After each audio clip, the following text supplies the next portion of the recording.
Hello दोस्तों, नमस्कार। मैं डॉक्टर सुरेंद्र प्रसाद कंसली ज्योतिष आचार्य आज की इस ज्योतिष की श्रृंखला में आप सभी लोगों का स्वागत करता हूं। दोस्तों, जैसा कि आप जानते हैं, जो भी एस्ट्रोलॉजिकल जो पॉइंट्स होते हैं उनको जो कुंडली में बताया जाता है, वो कुंडली पर किस तरह से आधारित होते हैं उनके बारे में मैं थोड़ा सा आपको बताना चाहूँगा। जब भी कोई कुंडली हमारे पास आती है तो कुंडली में सबसे पहले हम ये देखते हैं कि कुंडली में कितने ग्रह जातक के स्वराशि के हैं। फिर ये भी देखते हैं कि कौन से ग्रह उच्च और नीच स्थिति में हैं। उच्च और नीच का मतलब ये है कि जो एग्जाल्टेड हैं, जो उच्च के हैं, उनका मतलब ये है कि जो राशि चक्र में जब गोचर करते हैं ग्रह, तो वो उस क्षितिज की तरफ पहुंचते हैं, उस पॉइंट की तरफ पहुंचते हैं जिससे कि अच्छे रिजल्ट्स आते हैं। उसका मतलब है उच्च। और उस पॉइंट की तरफ जब पहुंचना डाउन में, तो उसके कहते हैं हम नीच के ग्रह। तो नीच के ग्रह का मतलब है कि वहां पर रिजल्ट अच्छा नहीं होना। तो ये कुंडली में देखा जाता है कि कौन कौन से ग्रह अपनी स्वराशि में बैठे हुए हैं और कौन कौन से ग्रह उच्च के हैं या नीच के हैं। साथ साथ में कुंडली में उन घरों को भी देखा जाता है, उन हाउसेस को भी देखा जाता है जिनसे कि जातक के जो भाग्य हैं वो, उसके साथ साथ में जो उसका अपना जीवन है, उसके साथ साथ में जो उसके और भी जीवन के साथ में चलने वाले जो पहलू हैं, उन पे किस तरह से वो ग्रह इफेक्ट कर रहे हैं, उन हाउसेस को भी देखा जाता है। तो ये बहुत महत्वपूर्ण होता है कि जब जातक की कुंडली आती है तो उसमें लग्न क्या है और लग्न के साथ साथ भी ग्रहों की दशा जो है वो क्या है, कहाँ पर बैठे हुए हैं और वो आपस में एक दूसरे को किस तरह से दृष्टिगत हैं। तो ये बड़ा महत्वपूर्ण इशू हो जाता है जबकि कुंडली को देखना होता है। चलिए चलते हैं। इसके बाद आज हम एक विशेष राशि के बारे में बताते हैं और वो है कुंडली में पहली राशि, जो राशि चक्र की पहली राशि है वो है मेष राशि। एरीज साइन है। एरीज साइन के बारे में मैं बताता हूं कि जो एरीज साइन वाले लोग होते हैं ये बड़े साहसिक होते हैं और इनमें निडरता होती है, कुछ कर पाने की इनकी हमेशा चाह बनी रहती है और जीवन को ये एक सरल पद्धति से आगे बढ़ा करके और वहां तक पहुंचना चाहते हैं जहां की इनकी चाह बनी होती है। तो दोस्तों, होता ये है कि जो कुंडली में जातक के जन्म समय के ग्रह होते हैं वो उनके आधार पर और प्रारब्ध के आधार पर जातक वही रीच प्राप्त कर पाता है जहां तक कि उसे पहुंचना होता है। फिर भी आज हम ये जानने की कोशिश करेंगे कि जो मेष राशि है वो 2024 में कहां तक पहुंच रही है और मेष राशि के जो क्या क्या लाभान्वित हो रहे हैं और मेष राशि में कौन कौन से योग ऐसे बन रहे हैं जो मेष राशि को बहुत आगे तक ले जा रहे हैं। तो सटीक भविष्यवाणी होगी। हम कुछ बिंदुओं पर विचार करेंगे और वो 10 ऐसे बिंदु बताते हैं जो कि 2024 में मेष राशि के साथ में होने वाले हैं और मेष राशि उससे लाभान्वित होगी। चलिए मेष राशि के बारे में सबसे पहला जो पहलू है उसको मैं बताना चाहूंगा। सबसे पहले दोस्तों मैं ये बताता हूं कि लग्न में जो इस समय गोचर कर रहे हैं बृहस्पति के गोचर करने से लग्न बहुत अच्छा बन रहा है और उससे जो लग्न से दृष्टि है 1, 5, 9 और उसके बाद सभी भावों पर सबसे अच्छी बात यह है कि 2024 में देवगुरु के सकारात्मक परिणाम मेष राशि को मिल रहे हैं और इससे मार्गी होने से, देवगुरु के जो मार्गी होने से बहुत ही अच्छा सुखद इनके जीवन में भी, इनके वैवाहिक जीवन में भी और जो लोग पढ़ाई के क्षेत्र में हैं उनकी पढ़ाई के क्षेत्र में भी और भाग्य की उन्नति हो रही है। सबसे पहला ये है, ये जो एग्जैक्ट है 100% ट्रू है। दूसरा मैं बताऊंगा कि जो इनका जो 5 जो हाउस है, 1 से जो 5 हाउस है, 1 से 5 हाउस का मतलब 5 हाउस बहुत डेवलप हो रहा है। तो 5 हाउस का डेवलप होने का मतलब है कि जो लोग वैवाहिक जीवन में हैं और जिनकी इस समय संतान की चाह है, वो इस समय उनके लिए संतान के लिए बहुत अच्छा योग है मेष राशि वालों के लिए। क्योंकि बृहस्पति लग्न से सीधे संतान भाव को देख रहे हैं और इनके भाग्य स्थान को देख रहे हैं और साथ साथ में पार्टनर को देख रहे हैं, जो पति या पत्नी का हाउस है उसे देख रहे हैं।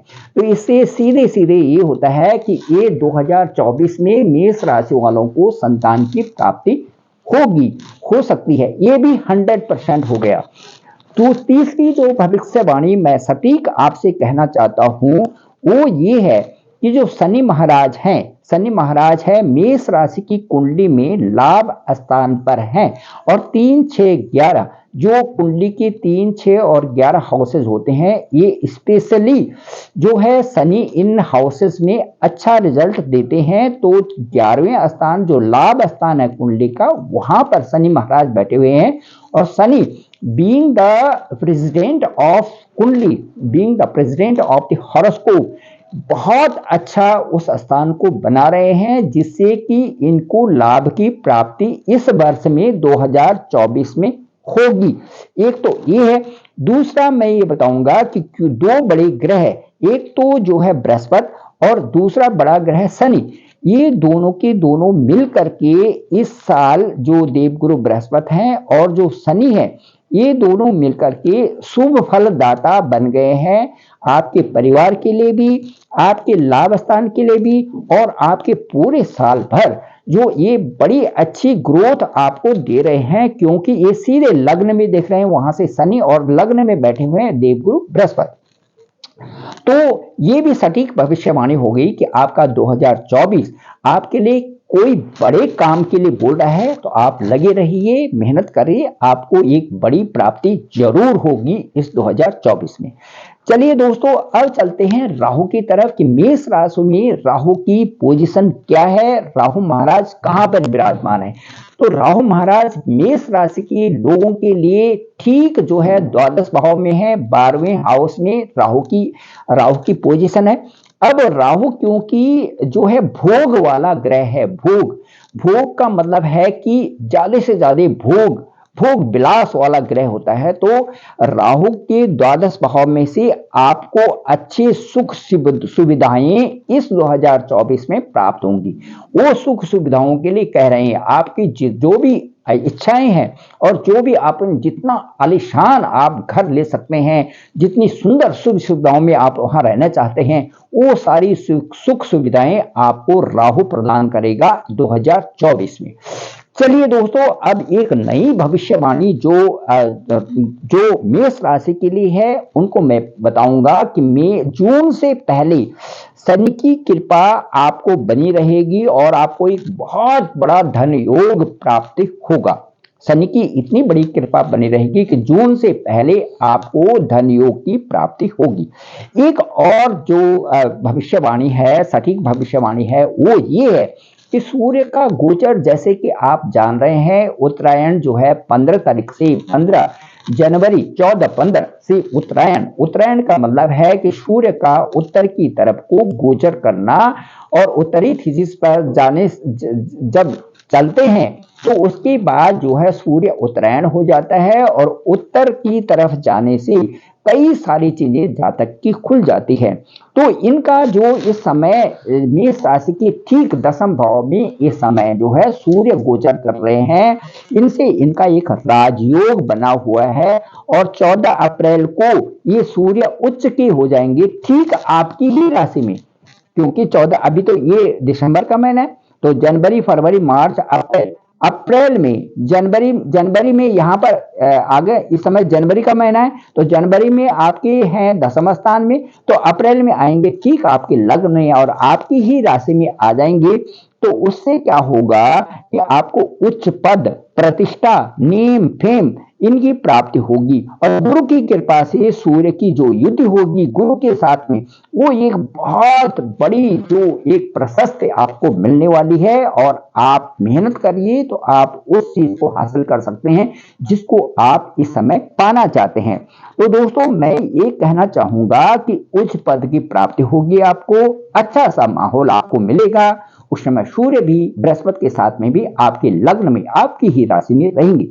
छात्रों के लिए भी ये बहुत अच्छा समय होगा, क्योंकि सूर्य आपकी सीधे आपके पंचम स्थान को देख रहे हैं।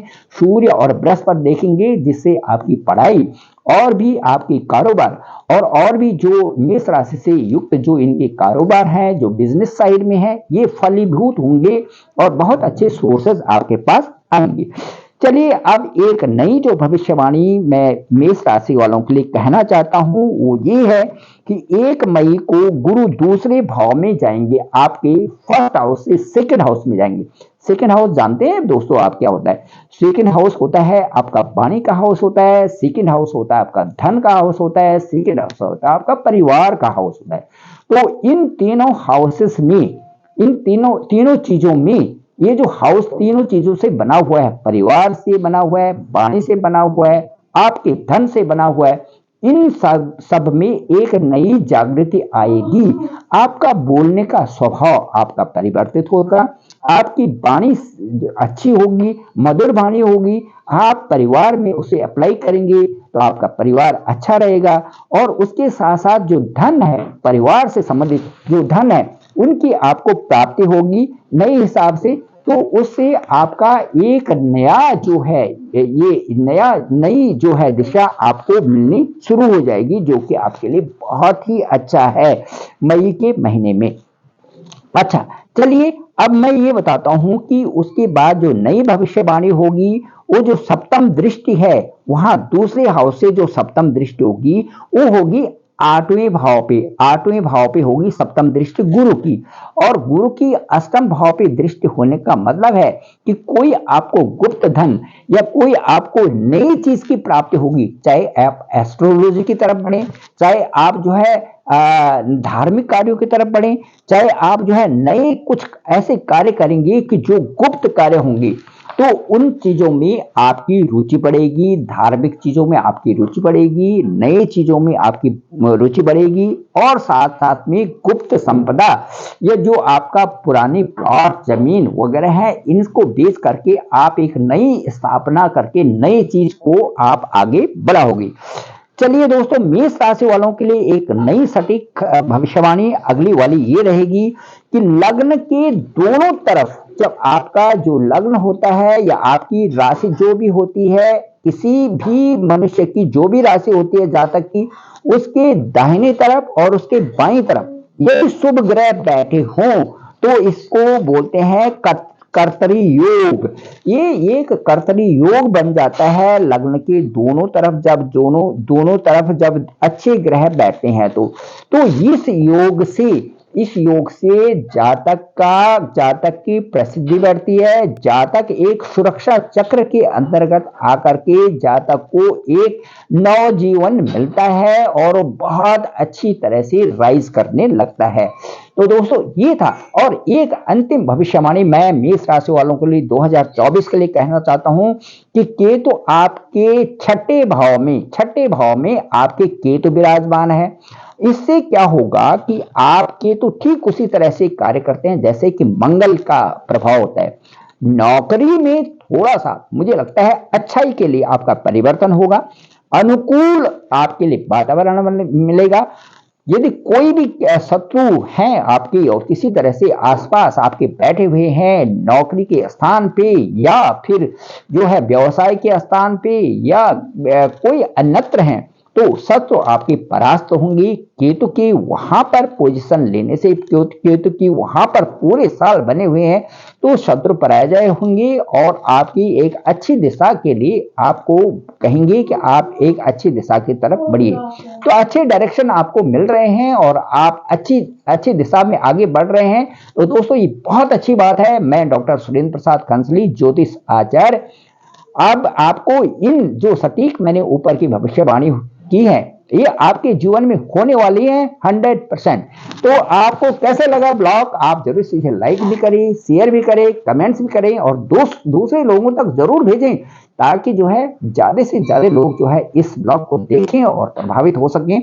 आपकी अपनी कुंडली को भी मुझे व्हाट्सएप में भेजें। डिस्क्रिप्शन पे मेरा नंबर है 9868280191। आप जरूर भेजिए और मेरे से बात भी कर सकते हैं और उसके बाद अपनी कुंडली का विश्लेषण जरूर करें। Thank you very much.